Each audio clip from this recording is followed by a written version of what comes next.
Bonjour à tous et bienvenue dans Être Soi, le podcast pour ceux qui façonnent leur vie. Je vous retrouve aujourd'hui pour un nouvel épisode où on va parler de perfectionnisme et d'une question ou du moins d'une idée sur faire de son mieux, l'importance de toujours faire de son mieux et pourquoi je vous parle de ça et surtout pourquoi c'est important pour moi de se focaliser sur cette idée plutôt que d'essayer de faire parfait. Voilà, on va parler de perfection, etc. Et je pense que c'est un mantra très important de faire de son mieux. C'est quelque chose qui a plus de valeur pour moi que ce côté perfectionniste que j'ai pu construire et je vais vous expliquer pourquoi aujourd'hui. Je vais encore vous embêter avec un livre dont je vous ai déjà parlé dans les précédents épisodes, mais ce livre, je pense que je fais même pas exprès de vous le mentionner à chaque fois pour vous parler de certaines notions parce que je me rends compte c'est un peu le livre que j'aime recommander un peu à tout le monde. C'est le livre sur les 4 accords Toltec et en écrivant cet épisode, je me suis rendu compte que c'était assez sensé de le mentionner et de l'évoquer. Si je parle des 4 accords Toltec, c'est parce que l'un des 4 accords Toltec, c'est justement toujours faire de son mieux. On y voit d'ailleurs écrit à l'intérieur: quelles que soient les circonstances, faites simplement de votre mieux et vous éviterez de vous juger, de vous culpabiliser et d'avoir des regrets. Cette phrase, ça va être un peu la ligne directrice de cet épisode et qui le résume assez bien. Pourquoi je vous parle de faire de son mieux, c'est que je suis quelqu'un que j'appelle aujourd'hui une perfectionniste qui se soigne parce que je suis dans une phase où justement je sais que je suis perfectionniste, je sais que j'ai construit ce perfectionnisme pour une raison sûrement liée à des envies profondes de contrôle, des envies aussi de toujours bien faire, mais aussi parce que quand je me souviens à l'école, que j'étais par exemple à 12 de moyenne par exemple, et que mes parents me disaient: Julie, je sais que tu peux mieux faire. Et j'avais toujours cette impression que peu importe les efforts que je faisais, c'était jamais assez. Et je pense que c'était aussi une partie de cette histoire qui a fait que mon perfectionnisme s'est construit. Je l'ai retourné, pas contre moi, enfin, il s'est plutôt retourné contre moi ce côté-là. Et j'ai mis du temps à comprendre que c'était pas une qualité, chose que malheureusement je pense encore aujourd'hui beaucoup mettent en avant comme une qualité. Le perfectionnisme, c'est une qualité défaut, c'est un peu le c'est un peu le faux défaut. On va dire quand on est perfectionniste, c'est le défaut un peu qualité, c'est-à-dire c'est parce que je fais tout bien carré que je vais aller vraiment dans le détail. En gros, c'est un peu interprété comme ça pour moi, alors qu'en fait c'est pas du tout ça. Ça tue en fait toute possibilité. Le perfectionnisme, c'est vraiment très dur à vivre. On se l'impose, on se l'impose naturellement quand on a un caractère comme le mien qui a tendance à vouloir toujours mieux faire, pas faire de son mieux, mais toujours trop bien faire, toujours aller au-delà. Et je pense qu'à un certain moment, c'est jamais assez. Et ce côté jamais assez, c'est compliqué. Je l'avais évoqué d'ailleurs à plusieurs reprises dans ce podcast. Et c'est pour ça qu'aujourd'hui, j'avais envie de faire ce rappel sur le fait que toujours faire de son mieux pour moi, c'est un mantra que je vous invite à vraiment garder en tête et à vous imprégner de ça. Et je vais vous expliquer pourquoi, trois raisons pourquoi faire de son mieux, c'est beaucoup mieux que tout le reste par rapport à vous-même, par rapport aux autres, par rapport à vos projets, parce que aujourd'hui, le perfectionnisme n'est pas du tout viable, c'est plutôt très mauvais pour vous et ça ne vous mènera nulle part. Pourquoi toujours faire de son mieux ? C'est vraiment important pour moi, c'est que ça évoque le fait que vous êtes un être humain. En premier point, quand on dit toujours faire de son mieux, c'est pour vous rappeler aussi que vous n'êtes pas une machine. Vous êtes un humain, vous êtes fatigué, vous allez avoir sûrement être malade, vous avez aussi besoin de vous reposer, de vous éloigner de l'écran, de respirer un peu, de faire un peu des pauses. Et ça, dans le monde d'aujourd'hui, j'ai vraiment la sensation que on ne valorise pas assez,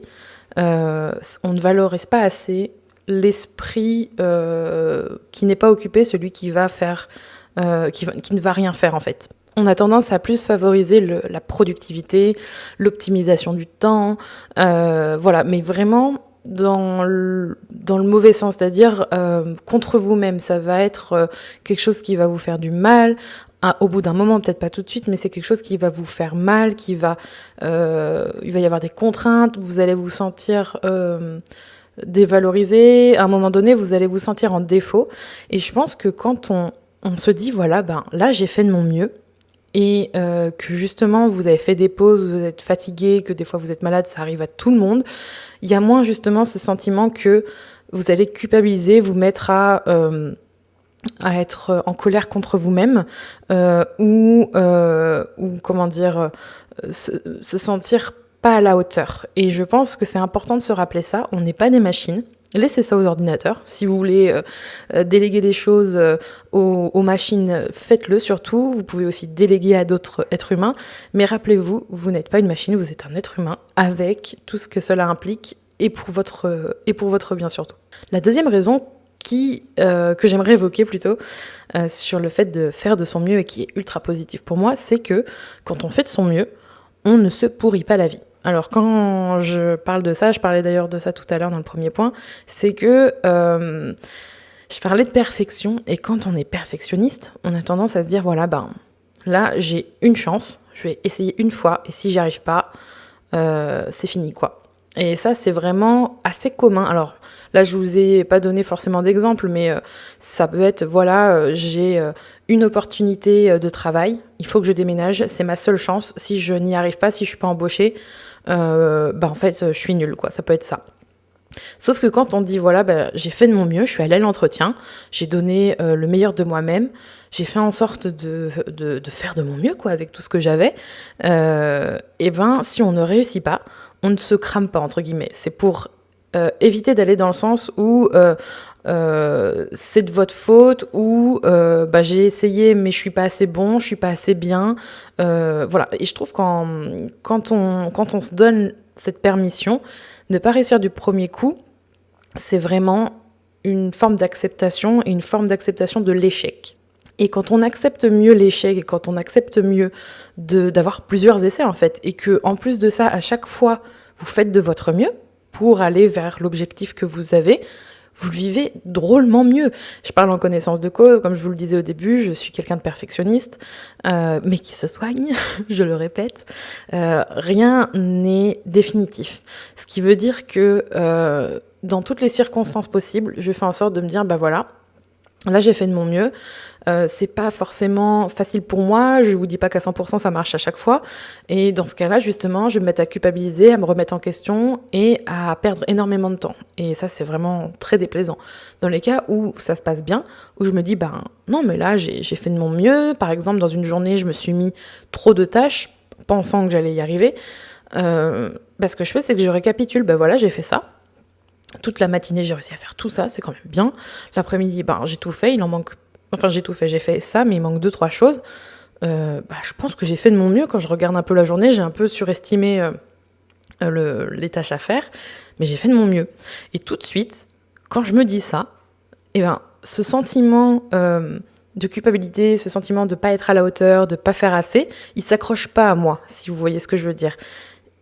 Il était parmi tous les petits sentiments qui étaient présents, puis il s'est barré. Il était là et puis après il est parti. Et ça fait vraiment du bien. En troisième point, par rapport au fait de faire de son mieux, je trouve que quand on fait de son mieux, on se sent justement plus aligné avec soi-même. On prend plus de plaisir, ce qu'on fait a plus de sens, on devient plus confiant en soi, on sait qu'on a fait ce qu'on pouvait et ça fait vraiment du bien. Je rejoins ça par rapport au point juste avant, et quand on se sent aligné avec soi, avec ses objectifs, tout ce qu'on pourra vous dire, par exemple, je vous parlais des parents qui me disaient « mais Julie, je sais que tu peux mieux faire ». Quand on est enfant, c'est difficile. Je pense qu'en grandissant, c'est forcément plus facile. On a plus un sens critique, une distance qu'on peut mettre en place.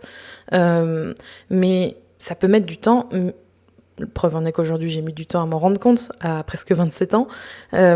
Mais quand, justement, on est aligné avec soi-même, on sait ce qu'on a fait pour faire de notre mieux. Et tout ce qu'on nous dira, on ne le prendra pas forcément pour soi. C'est-à-dire que si quelqu'un vous dit « Ah ouais, mais là, tu vois, t'aurais pu faire ça. Et ça arrive tout le temps, au travail. Il y a toujours quelqu'un qui va trouver quelque chose à vous dire. Ouais, là, j'aurais pas fait ça, ça aurait été mieux. Vous, avec les compétences, avec le savoir que vous avez, avec votre envie de bien faire, vous savez que, ok, peut-être que là, ça aurait été mieux, mais moi, je sais que j'ai fait de mon mieux. Mais vas-y, fais-le à ma place à la limite. Non, je veux seulement dire que quand on fait quelque chose de précis et qu'on le fait avec tout ce qu'on a, on n'est pas susceptible de se plomber avec cette remarque. Et ça n'a vraiment pas de prix. C'est très réconfortant, ça fait du bien. Et on est aligné avec soi parce que du coup, on gagne en confiance en soi, on gagne en estime de soi.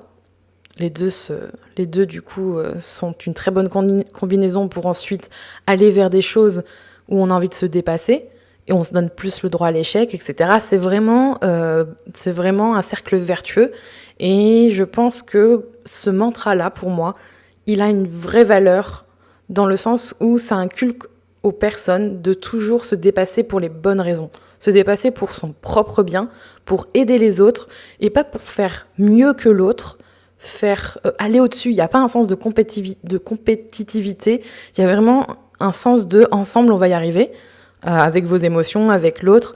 Alors que quand on est dans le perfectionnisme, on est dans une sorte de compétition à vouloir toujours aller plus haut, mais on ne sait pas pourquoi. Ça manque de sens, on n'y prend pas de plaisir en plus, on le fait parce qu'on pense qu'on doit le faire pour des raisons qu'on ignore, alors que quand on fait de son mieux, on a vraiment cette sensation d'aller vers quelque chose de précis, et tout ce que je vous évoquais juste avant, confiance en soi, estime de soi, c'est décuplé parce qu'on se donne plus le droit à l'erreur, etc.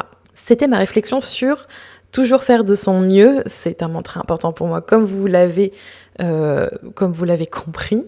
J'espère que cet épisode vous aura plu, que vous en aurez retiré quelques réflexions, idées pour faire en sorte de façonner votre vie selon vos propres règles. N'hésitez pas à mettre 5 étoiles sur Apple Podcast et partager cet épisode à quelqu'un que cela pourrait aider et surtout que cela pourrait faire avancer, ça me ferait très plaisir. C'est aussi ça pour moi, faire de mon mieux, c'est de vous apporter tous les lundis ou toutes les semaines en tout cas, un petit morceau qui vous permette de façonner votre vie comme vous l'entendez. Et j'espère en tout cas vous retrouver la semaine prochaine pour un nouvel épisode. Oui, on n'espère pas, on est même sûr. Je vous retrouve la semaine prochaine et en attendant, prenez soin de vous.